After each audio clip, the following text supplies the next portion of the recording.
মাননীয় মন্ত্রীকে অনুরোধ করব, আমাদেরকে চাপে রাখলে দুর্ঘটনা কমবে না, বরং নিয়ন্ত্রক সংস্থার আমলা এবং বাস মালিকদের চাপে রাখলে পরিবহনে শৃঙ্খলা ফিরতে এবং সড়ক দুর্ঘটনা কমিয়ে আসতে বাধ্য হবে। সড়ক, রেল, নৌপথে সর্বমোট 419টি দুর্ঘটনা ঘটেছে। এতে 438 জন নিহত হয়েছে, 1424 জন আহত হয়েছে। আমাদের মাননীয় সড়ক পরিবহন মন্ত্রী বাংলাদেশের ইতিহাসে দীর্ঘতম মন্ত্রী হিসেবে সড়ক পরিবহন মন্ত্রণালয়ের দায়িত্বে আছেন। তিনি দায়িত্ব পাওয়ার পর 2012 সালে আমরা আশায় বুক বেঁধেছিলাম, এবার সড়কে শৃঙ্খলা প্রতিষ্ঠা হবে, সড়ক দুর্ঘটনা নিয়ন্ত্রণে আসবে, এই সেক্টরে সাধারণ মানুষের যাতায়াতের ভোগান্তি কমবে, তার হাত ধরে দেশের যোগাযোগ সেক্টরে উল্লেখযোগ্য অগ্রগতি অর্জন হবে। কিন্তু তার দায়িত্ব পালনের দীর্ঘমেয়াদেও সড়কে দুর্ঘটনা, সড়কের বিশৃঙ্খলা কেবল বাড়ছে। তার সাথে পাল্লা দিয়ে যাত্রী হয়রানি, ভাড়া নৈরাজ্য এখন চরমে পৌঁছেছে। তিনি সড়ক দুর্ঘটনা কমাতে না পারলেও বিভিন্ন সময়ে যাত্রী কল্যাণ সমিতির প্রতিবেদনের সমালোচনা করেন, আমাদেরকে নানানভাবে চাপে রাখার চেষ্টা করেন।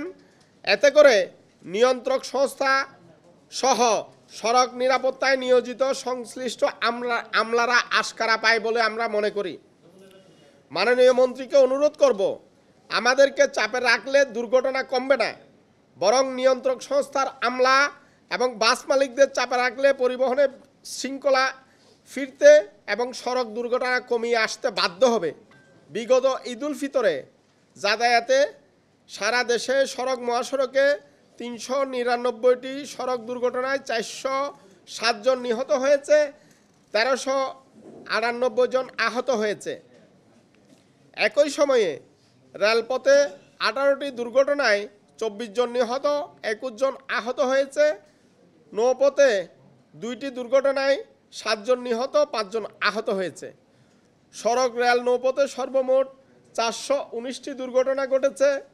এতে 438 জন নিহত হয়েছে, 1424 জন আহত হয়েছে। বাংলাদেশ যাত্রী কল্যাণ সমিতি সড়ক দুর্ঘটনা মনিটরিং সেলের প্রতিবেদনে এইসব তথ্য উঠে এসেছে। যাত্রী কল্যাণ সমিতির পর্যবেক্ষণে দেখা গেছে, এবারের ঈদে লম্বা ছুটি থাকার লক্ষ্যমাত্রার চেয়ে 20% মানুষের বেশি যাতায়াত হয়েছে। বর্তমান সরকারের বিগত 15 বছরের ধারাবাহিক উন্নয়নের ফলে দেশের সড়ক মহাসড়কের অবস্থা আগের তুলনায় ভালো থাকায় যানবাহনের গতি বেড়েছে। দেশের সবকটি সড়ক মহাসড়কের পাশাপাশি পদ্মা সেতুতে মোটরসাইকেলের অবাধ চলাচলের কারণে মোট যাত্রীর 7.5% কেবলমাত্র মোটরসাইকেলে যাতায়াত হয়েছে। সরকারের বিভিন্ন সংস্থা ও আইনশৃঙ্খলা রক্ষাকারী বাহিনী মাঠে থাকলেও ঈদ কেন্দ্রিক অতিরিক্ত ভাড়া আদায়ের নৈরাজ্য, পথে পথে যাত্রী হয়রানি এবারের ঈদের চরমে উঠেছিল।